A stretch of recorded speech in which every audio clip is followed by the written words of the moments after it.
Hi, and welcome to a Small, Medium, at Large podcast. I'm your host, Gail Heisen, bringing you intimate interviews beyond normal boundaries. I want to thank all of you listeners for liking, subscribing, sharing, watching us on YouTube, or listening to us on Spotify, Apple, Google Podcasts, and other social media sites. I want to thank my children for helping me produce the show. And I want to thank our friend Sean McNamara today because our guest is here because he recommended that he come on the show. So we're going to meet a new guest today, and I want to tell you something about our new guest. Matt Hendrick lost the use of his hands when his spinal cord was damaged in a tragic car accident in 1991. At that time, he was studying commercial photography at the Rochester Institute of Technology in upstate New York. Today, he enjoys indie publishing and oil painting. When he writes, he uses dictation software, and when he paints, he uses his mouth to hold the brush. During the 32 years he's been paralyzed, he's had multiple near-death experiences and UFO encounters.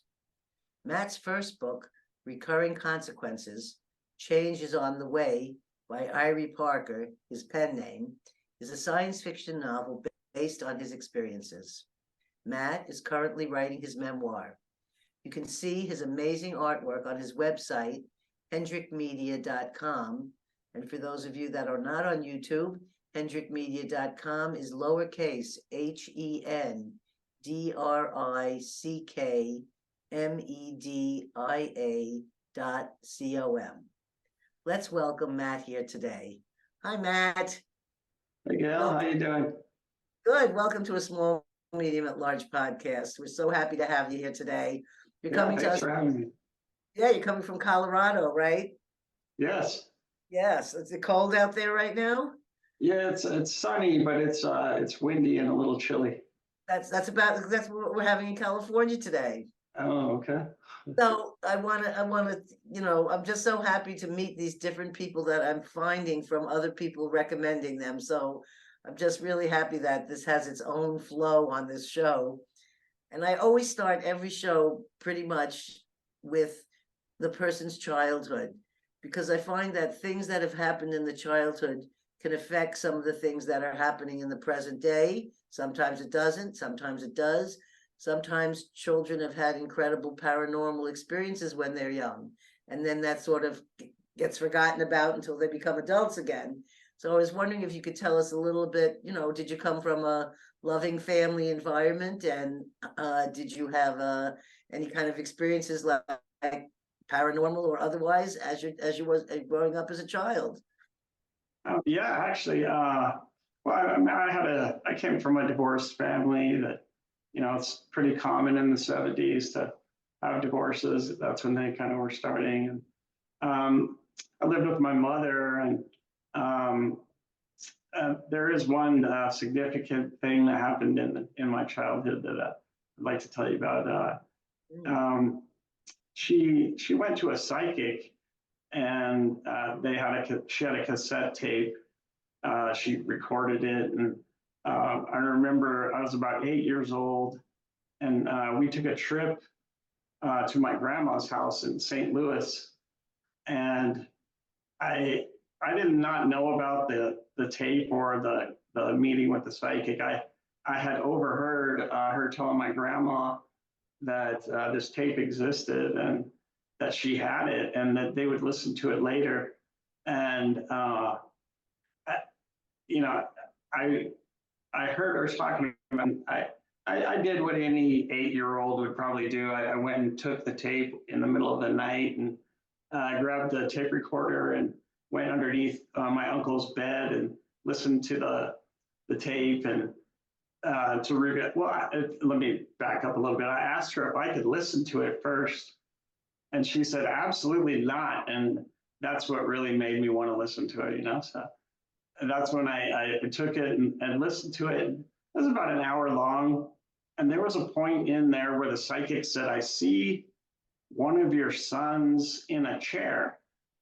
And my mom's like, what kind of chair? And the psychic says, a wheelchair. And my mom was like, maybe that would be my youngest son.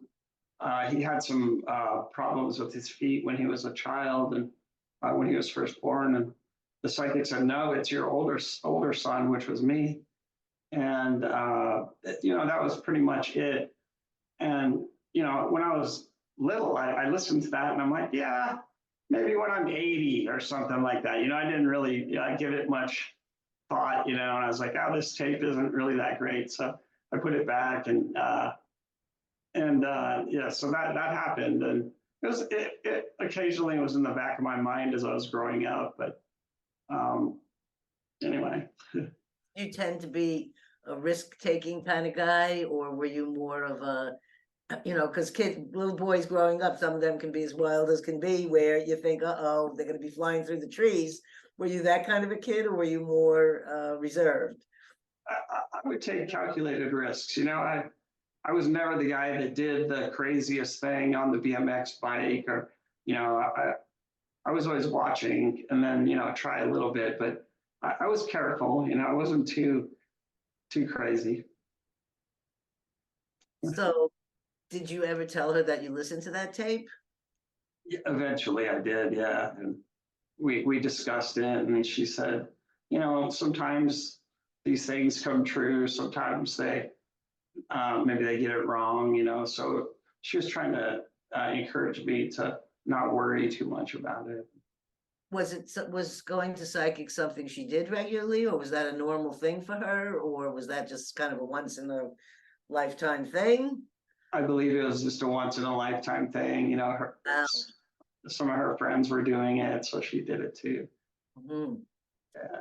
Wow. So, if you wouldn't mind, even though it's not the topic of our whole talk, could you share a little bit about what happened to you in 1991? And you were 21 years old, and I'm not sure, was she in the car with you at the time?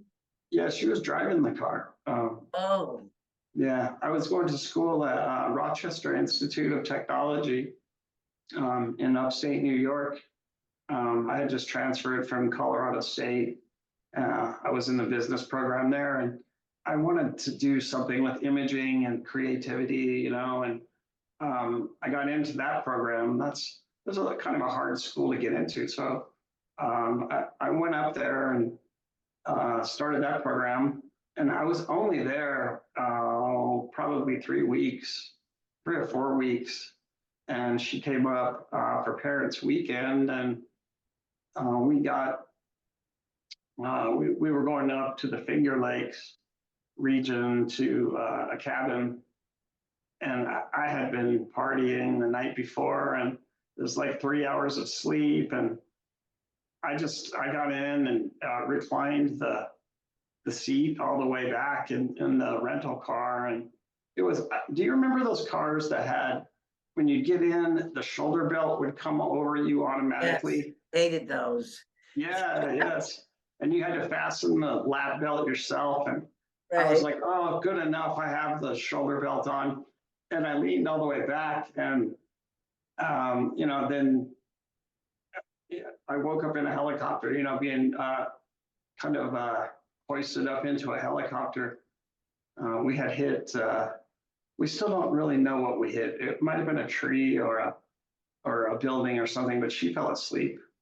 And we crossed over the highway and over the median, and we hit something and they said it was like 30 miles an hour, but it was enough to propel me forward. And back in 1991, the car rental companies they had driver's side airbags, but not passenger side. So she was able to, she was fine, and the airbag caught her, and she had a mild head injury.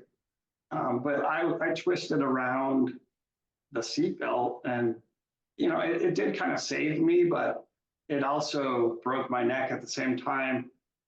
And that's basically what happened.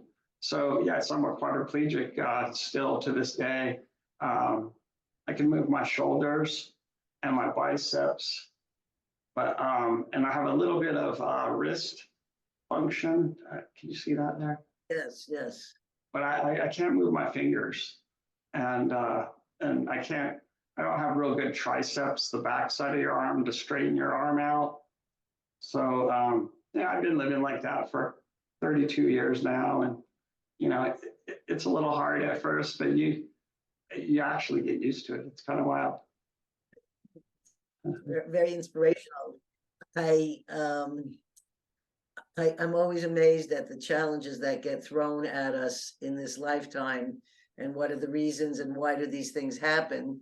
And it sounds somehow like this was not actually an accident when we think about this psychic woman telling your mother that she saw this, and it was a reading for your mother, and your mother was involved with you in the actual accident. Yes. That seems pretty, I think we find that pretty amazing.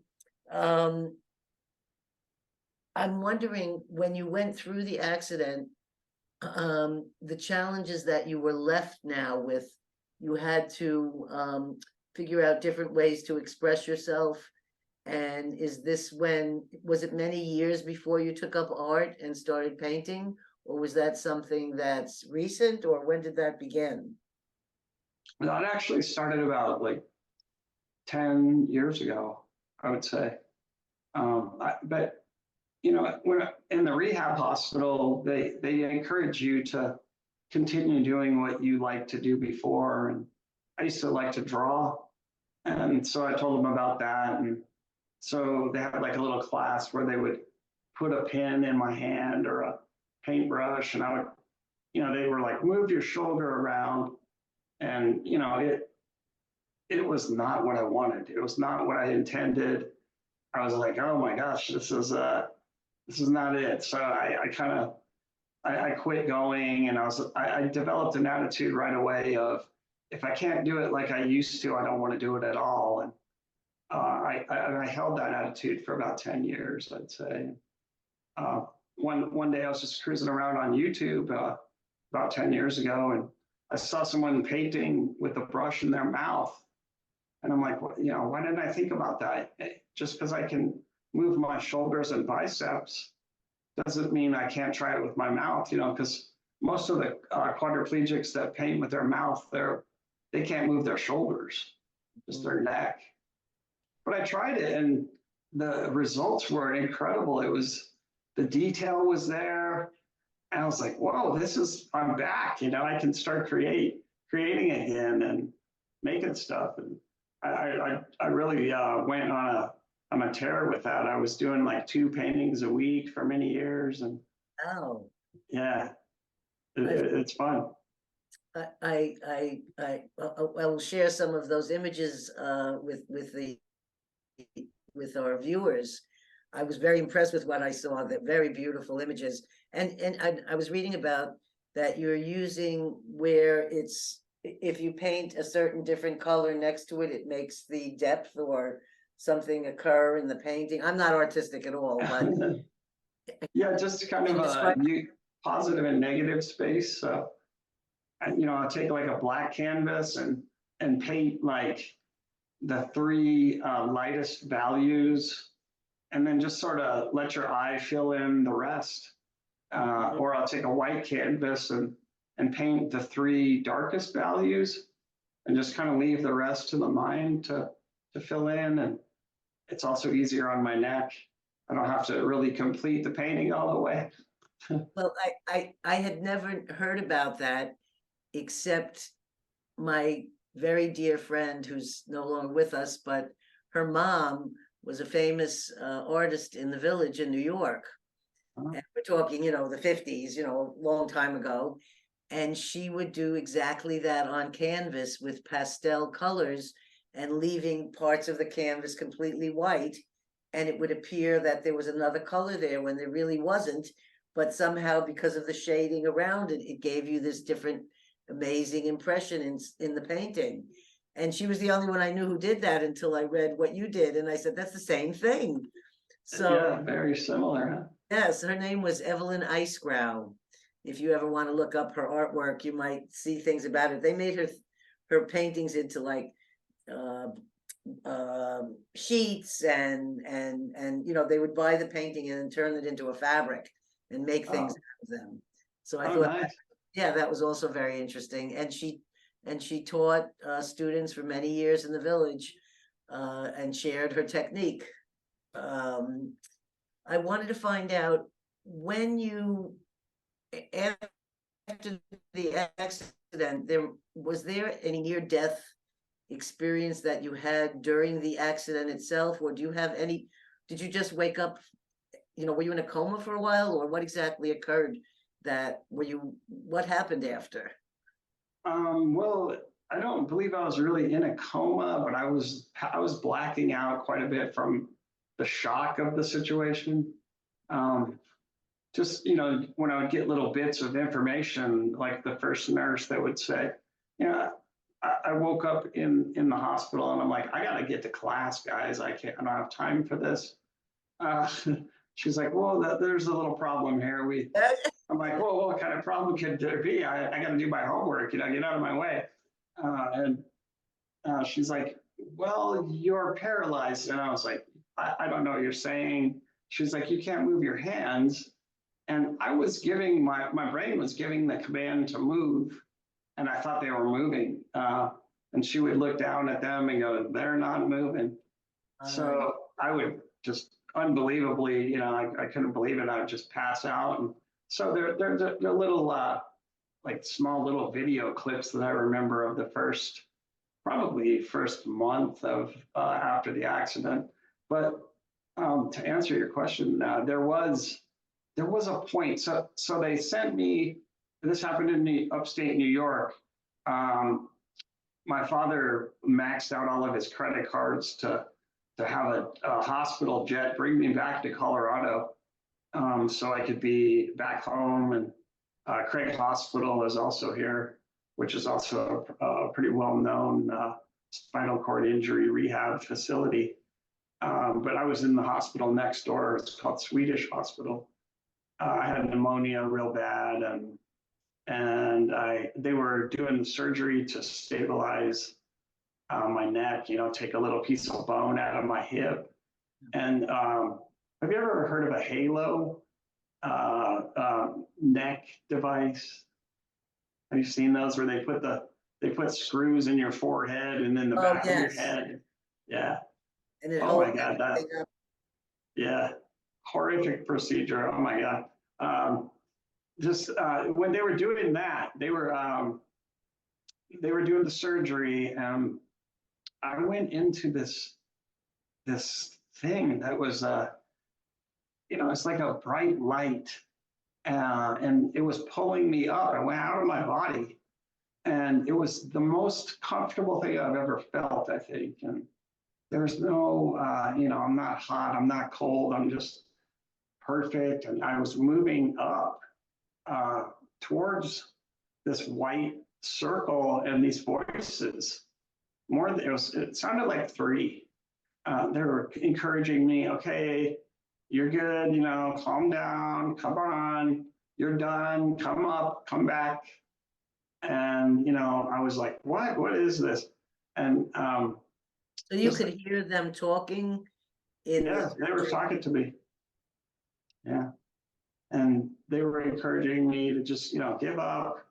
You're good. Don't worry. You're going to like it, or, stuff like that. And I'm moving up this tunnel, and I'm like, I don't want to go. And they're like, well, you kind of have to, kind of thing. And I said, wait a minute, have you seen how many hot women are coming to visit me in the hospital?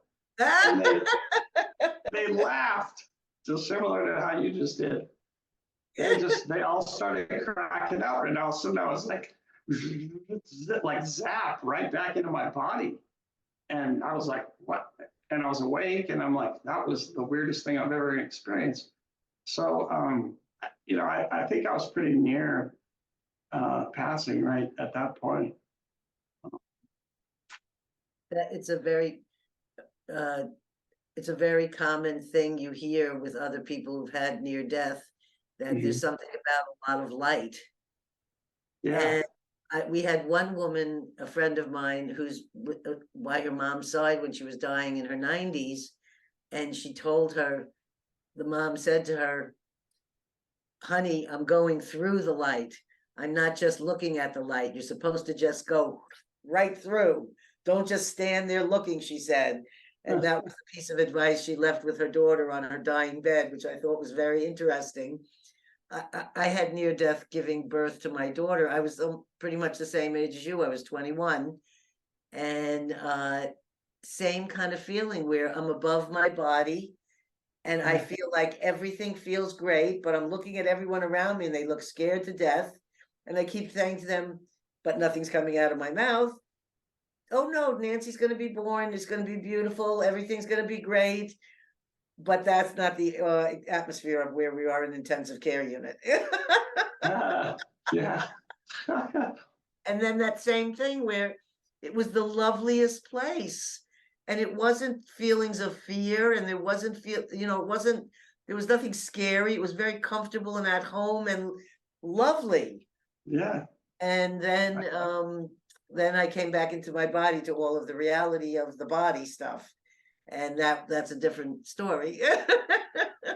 Did you have a choice, sort of like how I did, or? Well, no, all I kept hearing they kept telling me that I was in the woods. And I kept wanting to respond, but nothing seemed to be coming out of my mouth.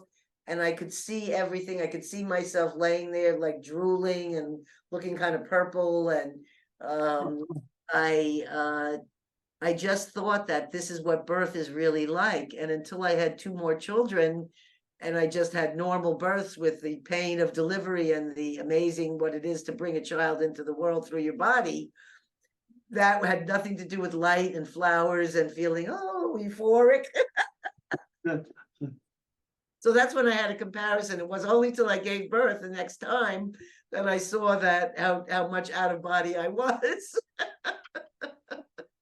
So, and it was an unusual position because you're giving birth and you're in the woods at the same time. And so I think it was kind of a mixture of a lot of stuff going on there. But did you feel, because a lot of people, when they've had that tunnel experience or the light experience or the fact that we know that's near death, you were out of your body, did that change you in any way in that first particular incident? I know you've had more, which I'd like to talk about, but I wonder what happened in this first one. Well, it's hard to know how it really changed me because I was changing into the spinal cord injured person anyway. So there wasn't a whole lot after that I noticed. I had to be in the hospital for 6 months. Oh. And when I did get home, I kind of found myself out in the backyard one night, just looking up at the stars, and they're so bright. And I was just found myself like asking for help. And I was like, the doctors can't help me. I feel like the aliens can help me. And, back, that was in 92. So, if you told anybody that you were thinking that, I would be afraid they would call me schizophrenic and lock me up, or, so I even like had to tell myself, don't, what are you doing? Get back in the house. And so there was that after that event, but I never really had much interest in any kind of UFO or aliens before the accident. But that's really the first time I remember kind of thinking about them. I wanted to read something that was, let's see if it's still here on my phone. This morning, I thought we're having our interview today. And then this morning on the internet, there was a story about UFOs. And let's see, I had it right here. Let me see if it's still here. Oh, well, I'm not too good with technology of getting this, finding this again, but what it is a professor from, I think, Chatham University or somewhere in Southern California, who's known for researching paranormal, discussed that after the 2020 release of the documents from the government, that it has changed the views that people have had where now 34% of the people are now feeling that there's an acceptance of something else, whether it's unidentified flying object, or now they're using the term UAP, which is unidentified aerial phenomena, that people are now, it says in 1991, almost exactly when you were thinking these things, how there was a very small percentage of people that were interested in anything that had to do with this. Now there's 34% of the people who are accepting this as a possible thing that is actually occurring, even though they may not themselves have experienced it or know anything about it. So I think that a lot of people are coming forth with talking about their stories more freely, because they're not going to feel as much like they would have been in the past, like you were feeling in the 90s, like, oh, people are going to think I'm crazy if I say these things. So I think we're on a platform now where we can talk about this more and share the kind of experiences that you had. And I find that when I'm listening to them, we can find people have similar things that they've said in common, and they've never met each other. So can you share some of your, tell us how it came about and what kind of UFO experiences you've had? Yeah, for sure. Let's see, the first one that I really had happened in about the year 2001, I think, right? 2000, between 2000 and 2001, because I had bought a Millennium Silver Forerunner, and my friends and my brother and my parents would pick me up and put me in the passenger seat, and then they would drive me around. It's kind of nice to not have to be in my wheelchair and ride around in a car. And me and my brother we had drove down to visit my mom. She lived on a farm between Pueblo and Colorado Springs and southern Colorado, and kind of by the San Luis Valley area. And she had 40 acres of land, and we were kind of four-wheel driving around, and my mom and my stepdad and my brother and I were all in the car, and we came up over a hill, and I looked up and I'm like, guys, can you see that? And everyone said, yeah, I see that. It was like the classic saucer kind of shape UFO looking. I'm like, that's the only thing it could be, is a UFO. And I actually had a camera in the car and didn't even think to take a picture of it, which is something I've heard from other people too, that they don't think, they have a camera on their lap and they forget to take a picture. They're just mesmerized by it. And so this thing was just sitting there, and it kind of had like a dark cloud around it, just very, very thin. Like it almost looked like I thought immediately they must be using diesel fuel or something, and it just kind of hung out up there for a while, and then it just disappeared. And I noticed I really wanted to talk about it, and the other three that were with me, my brother and my mom and my stepdad, they didn't want to talk about it. They didn't want to go there. It was almost like something told them to forget about it. And I've heard stories about that too, that happens frequently. But for some reason, I'm like, no, let's get to the bottom of this. I want to learn more, research more. So that's really what got me kicked off on this subject. And I've been going ever since. And it's just really, in the last few years, it's gotten a lot of media, and it's become, like you said, it's become a little safer to talk about, and that's why I'm here. I know you had more than one near-death experience, so I don't want to miss over that, but did any of that affect you, do you think, to be more open to having UFO experience? Or did anything in your near-death, was there any kind of contact or download or anything that was happening during any of those times that you would relate to this, or are they two completely separate incidents? They were as separate at that point. Yeah, I wasn't really making any connection between one thing or another. But I did open up, my mind opened up a little bit more to where I started to learn about Reiki. I took Reiki 1 and 2, and I did a couple of past life regressions, and I just became more open to the crystals and things like that. I was more interested in that, which I had never really been interested in, you know. So I don't know if it had anything to do with that. There was no like message or anything. But it sounds like you went on more spiritual seeking. Yeah, So there is an effect like that. yeah, definitely that happened, and that's how I met Sean. Uh, Through that, I was starting to look at meditation and Buddhism, and he was involved back then. I know he's not involved with religion now, but that's how I got in contact with him, and kind of stayed in contact over the years. Um, but yeah, it opened. I would say it opened my mind for that kind of stuff. But still, at that point, I'm still not making a lot of connections. This to that or any kind of stuff like that. And then I got into.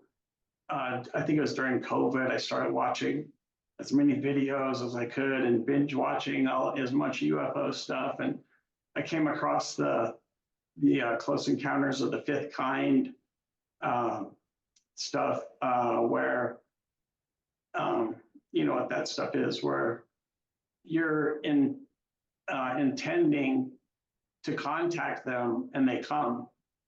It's the Close Encounters of the Fifth Kind, CE5, and I learned about it through Dr. Greer stuff. There's a lot of people that like to not mention him. But personally, I don't find anything wrong with him. And he has an app, and I downloaded it. It's $14. I paid for it. I believe in paying for things that people put together. I'm not, there's so many people that won't believe him because he has an app that you have to pay for. But I'm a creative person. I know all the work that goes into stuff, and I'm like, I'll support this, and I try it. And I had a caregiver during COVID that was we were going down the rabbit hole, UFO stuff, and she just said that she always wanted to see an alien, and she had a tattoo on the inside of her lip of an alien. She showed me, and I was like, "Whoa, that's cool." So we started playing around with the app, and What's the name of the app? Geez, what is the name of that app? I think it's just CE5. CE5. I believe, yeah. But it's there's parts in there where there's recordings that they got from crop circles, and it's real kind of like shrilly kind of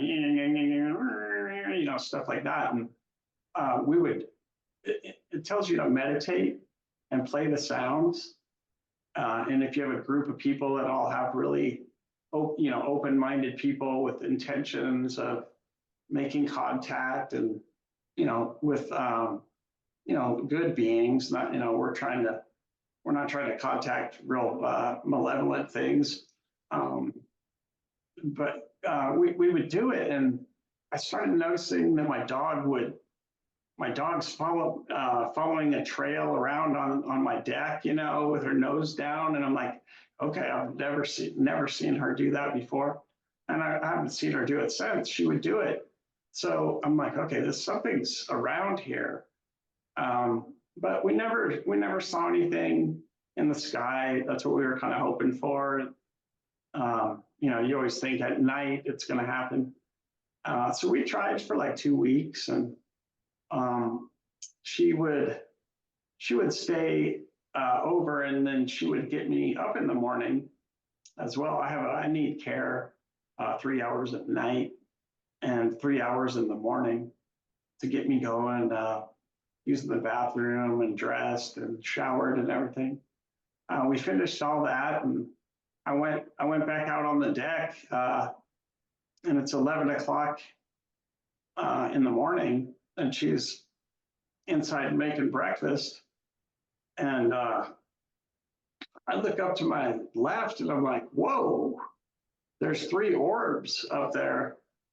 And they look like pinballs, like silver pinballs. And they, it's, at first I'm like, are these UFOs?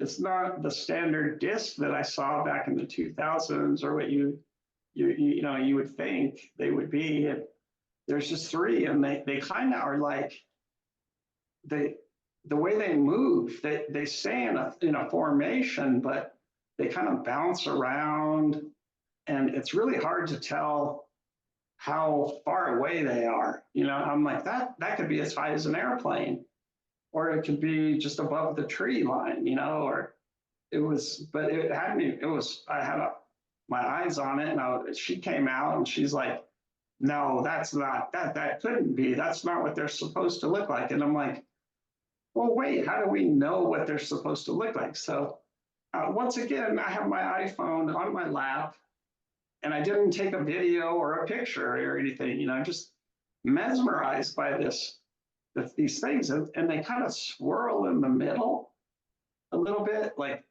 I felt like I was being hypnotized.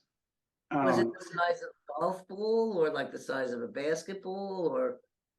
Well, they were, it's hard, like I said, it's hard to tell, because it's hard to know how far away they are. So that, in the sky, they were, that's a great question. And I don't know the answer exactly, but they were there. It's not like they were right in front of me, but it could have been as high as an airplane.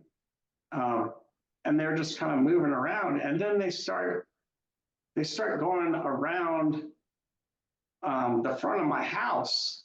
So we're out on the back deck, and we're just watching them like go, and they moved really slow, but kind of a horseshoe pattern. And the sun was behind me, and they went around.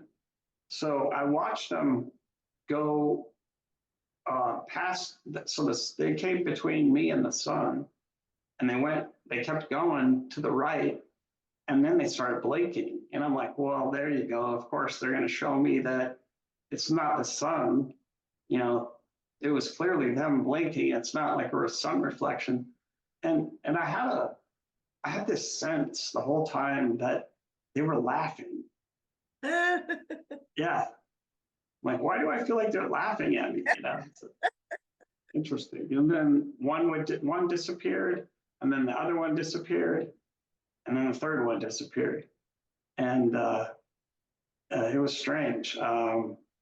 But the significant part that I like to talk about after that was, that alone was amazing. I'm like, okay, I tried to call them, and they came, not at night, but they came the next day. So it kind of changed my life. I'm like, this is, I don't know anyone else that's had that experience.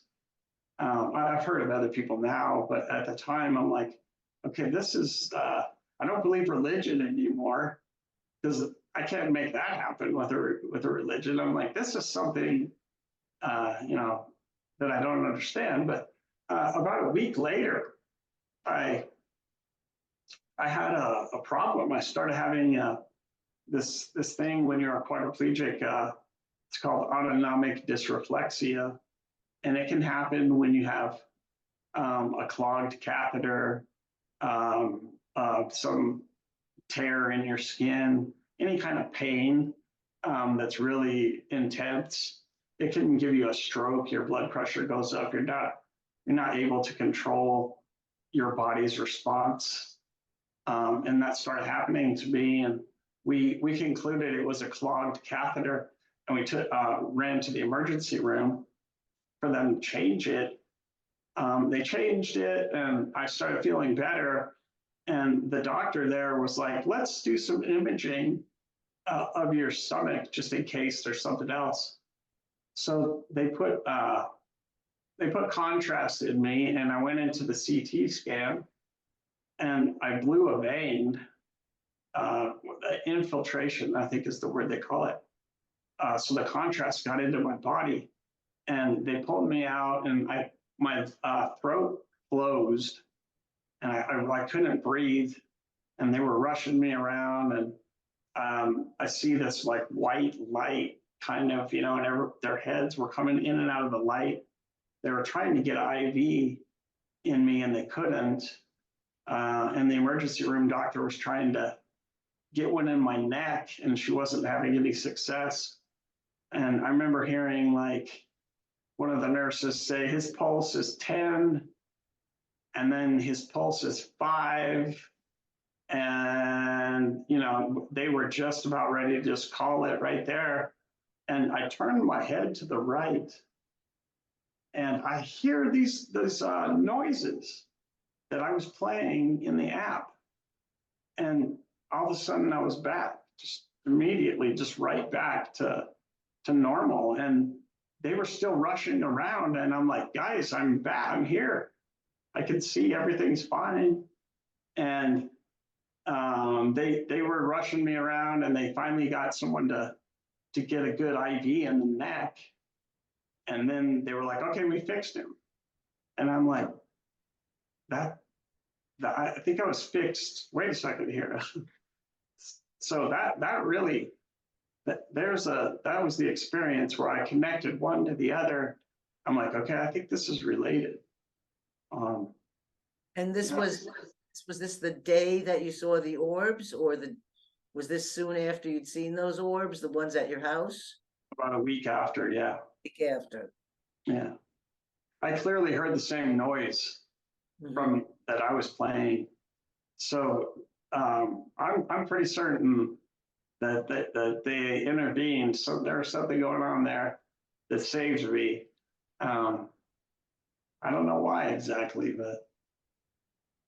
Well, for us to talk about it now, I'm sure is one of the reasons to be able to share such experience. So it was almost like here you were in death's doorway and near death again, and there was some sort of energetic field or something that entered that just completely cleared you and brought you back when your pulse was 5 or 10. Yeah.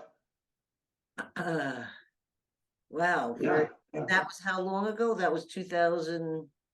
That was probably 2022. So that was very recently. Yeah. So then in your life, the possibilities of near death can happen very quickly because of your condition. Yeah, I've had 3 or 4 experiences. And was the white light, did you feel like it was the same feeling like when you had first been in the accident and you felt the white light and all the, lifting up? Did you feel that starting to happen again that time? The other times when I'm they mostly happen in the hospital, and I don't feel that tunnel going up, and I haven't left the body. I'm still in the body, but there's like this white, it's like a fluid, like milk almost, and you can see colors. Like there was one nurse that had a ponytail. She was whipping around, and she had like blue glasses on, and I could see the glasses and the ponytail through this milky substance. Whatever, I don't know what it is, but it's when they come really close to your face that you can like see their whole face. So I've had that happen twice. And you're actually anesthetized at that time, right? Or are you under, or? No, not really. Usually they're trying to get IV in me because I tend to be dehydrated because of the catheter and stuff. So it's real hard to get IVs in my arms, and they'll try my feet and all over the place, but they usually wind up going through the neck. But yeah, it's interesting, and it's not scary. It's comforting. I like to just tell people it's what happens when we die, and it's not bad. Don't be afraid. I I wanted to ask you one question. I hope you don't mind us jumping around, but No. I had one friend who, similarly to you, he was a med student and he was, studying in medical school, but in the summer times, he was the Yosemite mountain climbing instructor. So he would take you on Half Dome, really, big times of, and he was a very big guy, like 6'6", and he was sleeping in a field up in the meadows in Yosemite and was run over accidentally by someone in the night that didn't know someone was sleeping in a sleeping bag, and woke up like you, having been helicoptered away. And he was in his early 20s or mid 20s because he was already in med school. And when I met him was when he was going through an entire spiritual change of his life.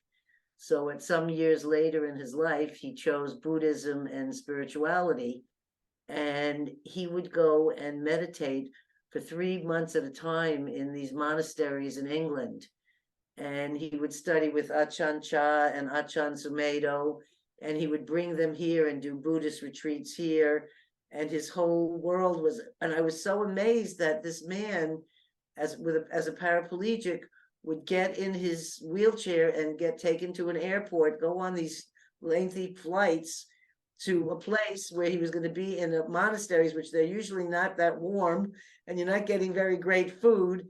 And he would do silent meditation for 3 to 6 months at a time, lengthy spans of silent meditation.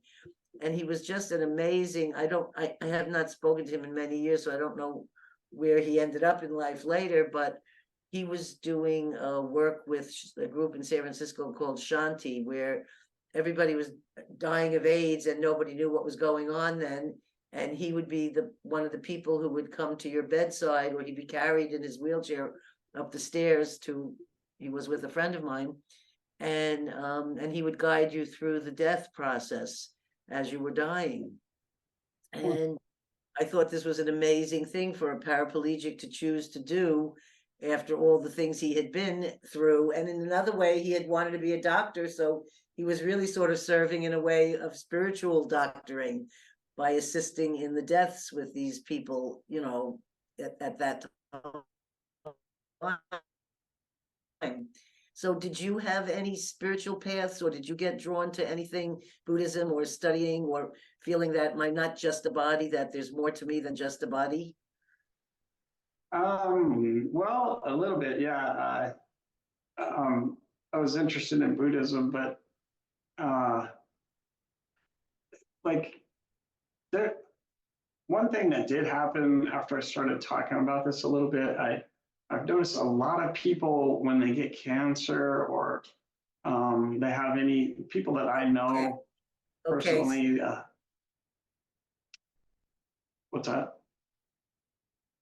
Um, they've come to me, and when they're dying, and they want to know what it's all about. And I don't feel like an expert or anything, but I'll just tell them about my experience, and that I don't think they need to be scared. Mhm. So, I mean, that's come out of it, and that's happened quite a bit. And I've had people come and talk to me about it, and then like 2 or 3 weeks later, I'll find out that they died. And I'm like, what happened? They had this disease, and they didn't even tell me. They just Oh, were inquiring about what my experience was. So, but who knows? Maybe after this interview, maybe I'll think about doing what your friend did. That sounds uh, interesting. it was, I think he did a lot of amazing experiences by doing silent meditation. I'm sure he had tremendous, and all he did was do things to help other people, which I thought was amazing, because he was also dealing with being a paraplegic, and not an easy thing to deal with. Um, No. I'm going to check up here on my questioning.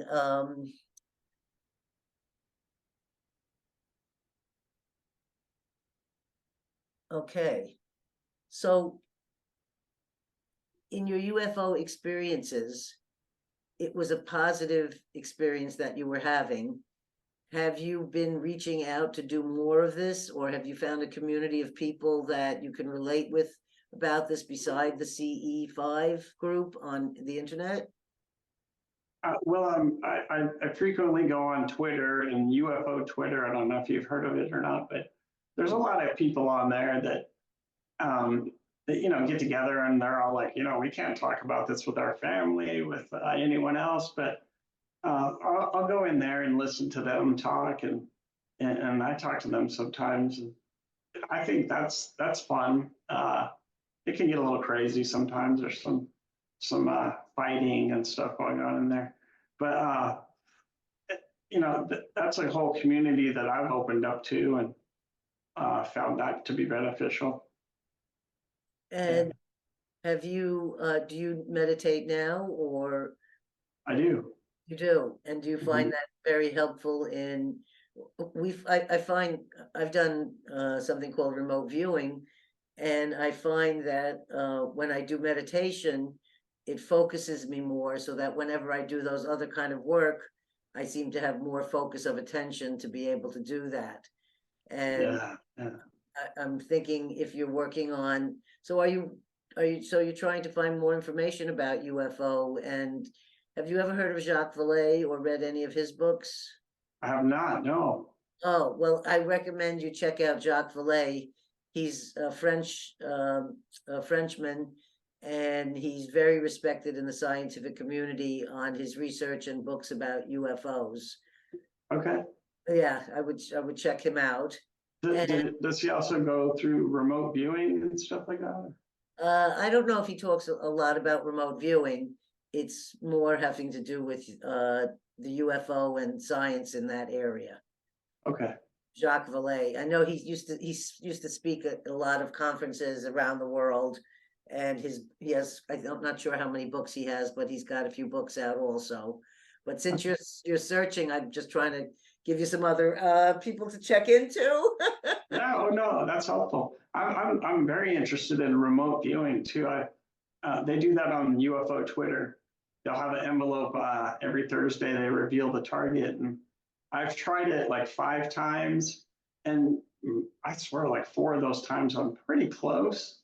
The picture, I'm like, it's a flower, and I said it's a yellow flower, and I said it was a yellow fire hydrant, but it looks, I'm really interested in that.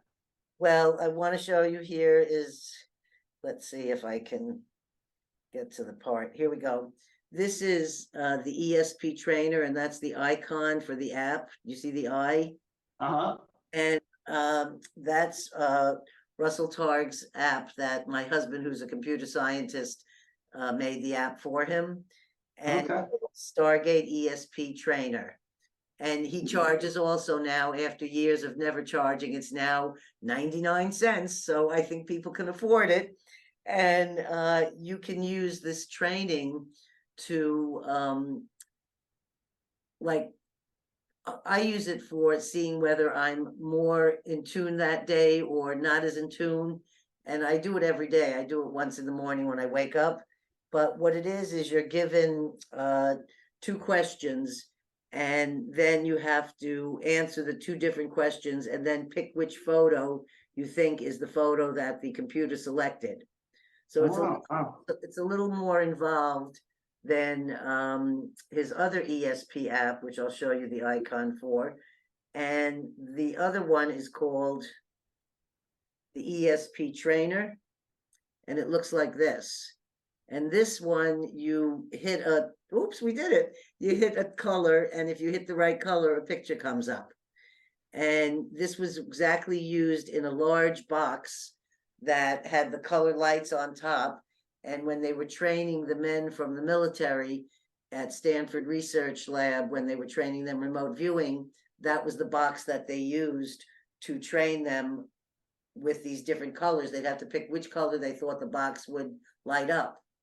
So he brought the box here, Russell, to our house, and asked my husband to make this. This was the first app he did, which is also available for 99 cents. And the other one actually asked questions with information about the target. This one just wants you to know where is the photo behind which square. I And see. then at the end, it gives you, you do 24, and then it tells you how well you did.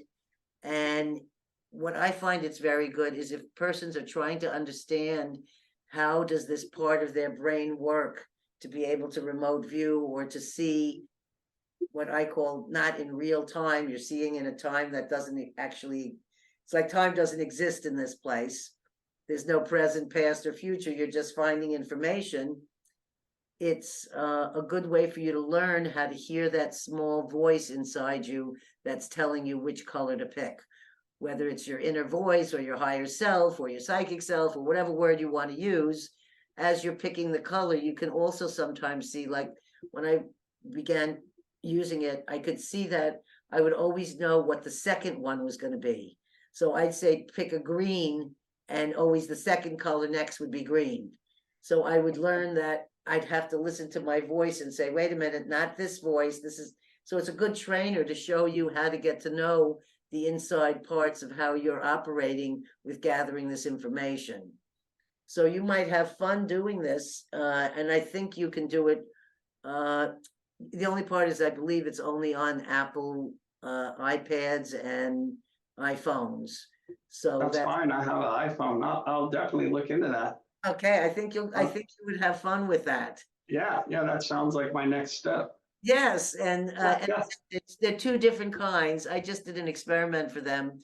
We wanted to figure out whether it was easier to guess, the photos or the information. I'm not sure what the outcome, I forgot what the outcome was, but I find that when I do them every day, I end up, now I've seen that I can do an average of about, I can get about 17 right out of 24.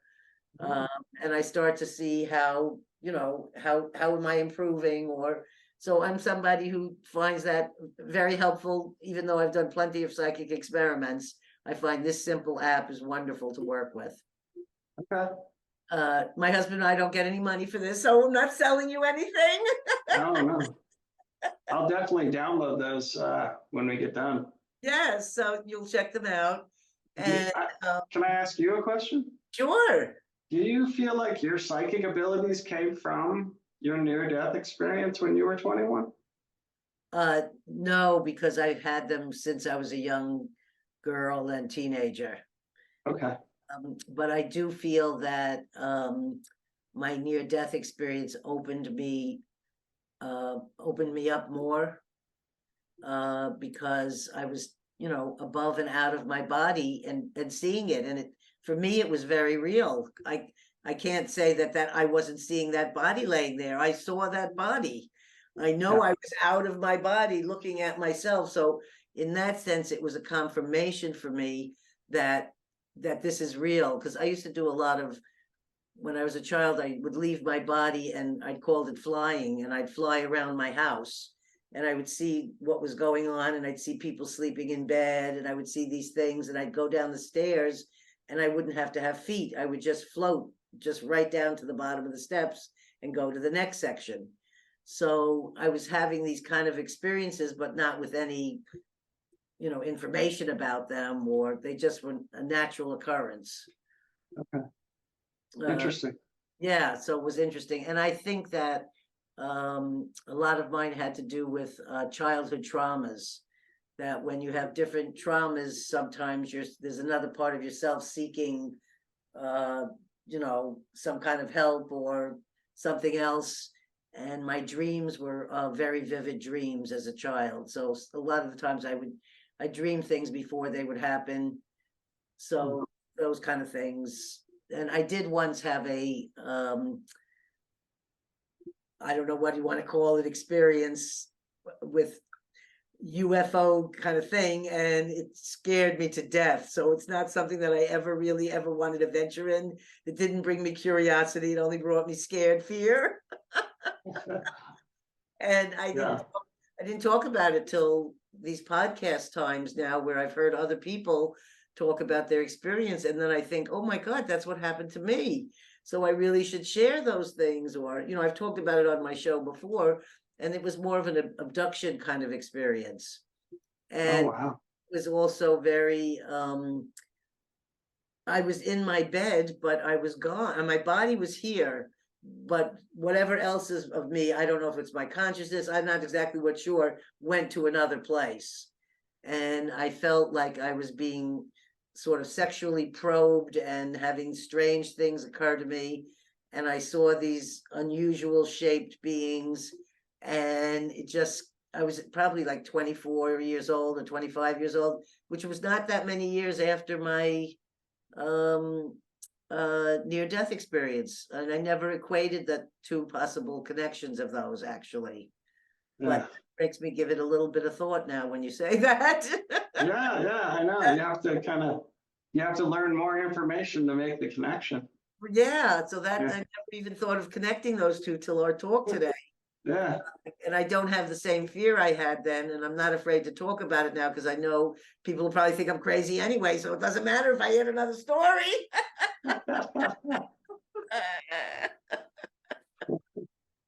So I'm wondering, we're coming on our hour now, and this is what I always ask everybody. I was wondering if before we go on, if you could talk a little bit about your science fiction novel and what that was about. And then Yeah. after that, if there's anything else you'd like to share.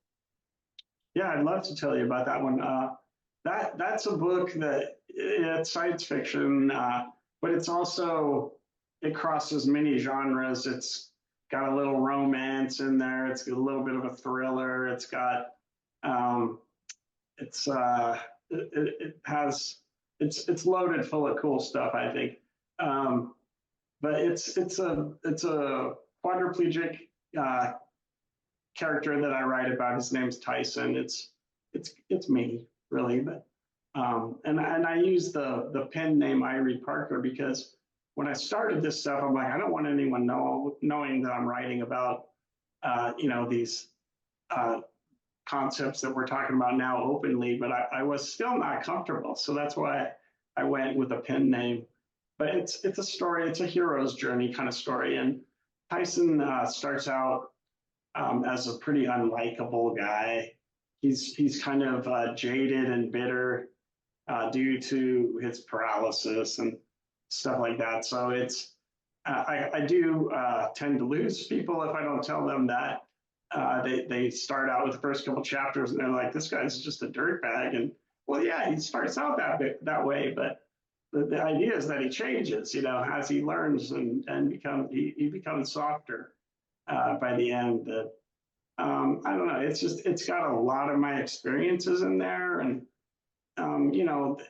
since it's fiction, there's a little bit of embellishing going on, but for the most part, some of those are my experiences. I've had a lot of really weird things happen to me in the last 32 years that you wouldn't believe that somebody that just moves their shoulders could get into so much trouble and and interesting situations. I tell people and they're like, oh, this is nuts, man. You're doing more stuff than an able-bodied person. But yeah, I've had a lot of things happen.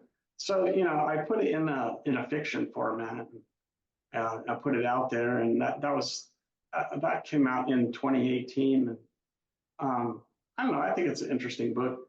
I noticed right now on Amazon, it's only like they have it like 50% off, so it's like $4. So I would recommend people checking that out if they like the way I talk or my story and stuff. And like you mentioned earlier, I'm working on my memoir. I'm about a third of the way through, and I'm having a really good time with it now because these concepts are out there, and I feel like I can talk about them without being called crazy and stuff like that. So I do plan to have that thing done hopefully by the end of the summer. And I wanted to ask you if I could come back maybe and talk to you about it when I'm done. Oh, absolutely. I'm hoping I just finished my memoir, Oh, and nice. on my last chapter, which has to do with I was initiated as a Mongolian shaman, and I went to Mongolia for a couple of conferences I spoke at, and I got deeply involved with these Mongolian people.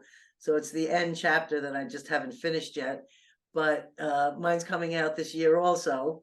and I'm hoping to get myself on other people's shows, and I would absolutely love to have you back, because when you have the book to promote, it's a wonderful thing to be able to share that Yeah. on the podcast. And I've had guests twice because exactly that happened. They finished their book, and I wanted to have them back so that they could talk about the completion of their book and for everybody to know about it. That would be wonderful. Yeah, I would love it. Thank you. I also want to mention that if people go to your website, that they're actually able to, is it prints or is it only NFTs that you sell your artwork? No, I have some prints that you can buy on there too. The NFTs, yeah, that kind of died out a little bit. Okay. But yeah, I'm not really selling those anymore. Right. But back in, a couple of years ago, that was kind of a hot thing, and I was doing that, and I had a good time with that. But no, that you can get prints, and there's all my other interviews are on there and stuff. There's a documentary that Denver Post did on me, a video documentary, and they put me on the front page on one Sunday. That was kind of interesting. I didn't know they were going to do that, but I have to ask you, there's one that I really loved, but I didn't see it on the be able to buy on the printed page. It was the painting you did of, there's like trees on the side, and I don't know if it's stone or something in the middle, and it's just like a scene of trees. It's not a face of a person's. It's and it's it's on the website. I thought that was very beautiful. Yeah, that's like a watercolor painting that I did. And was that a place you'd been to, or just something you saw in your mind? I was just looking at like an image out of National Geographic. Well, it's very lovely. Did you make prints of that, or you don't? No, I have not. I really didn't even think about it. It's on the wall in my house, and the videographer, he just was walking around taking shots of stuff, and he got that. And what's interesting is he won a regional Emmy for that documentary. So Oh, that's wonderful. That's yeah. absolutely wonderful. Yeah. Well, I hope our listeners get a chance to take a look at the many different photos that you have, or the website of all these different paintings. And if you ever decide to make a print out of the one that's hanging in your house, please let me know. Oh yeah, definitely. Yeah, you're giving me some ideas. So is there anything else you'd like to share with our audience today? No, not really. I just wanted to come on here and meet you and talk about my stuff. And yeah, thank you for the opportunity. Well, it's really been a pleasure talking with you, and I feel that you're an inspiration, and I think when you look at your paintings, you see the creativity inside of you coming out, and that you've overcome and dealt with such an incredible challenge to be who you are today, and to be able to come on podcasts and to do these YouTube videos that you have of your artwork, and to really, come out to show everybody who you are. I think is a very courageous and brave and wonderful thing. And I just think you're an inspiration, and I'm really, really happy Sean recommended that you come on our show today. Yes, me too, Gail. Nice to meet you.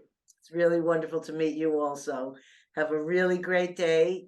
And remember, listeners, when you hear these stories, think about stories can heal. And when you share stories, not only can they change a person's mind to think about things, but it's one of the oldest forms of sharing and communications that we have, is that people were storytellers. And the podcast has given us a space now to be able to do this. And I want to thank my children for producing, posting, putting my site up. And I want to thank all you listeners for liking, sharing, subscribing, and telling other people about our show. We really appreciate it. Have a very wonderful day, and also welcoming you all into the new year.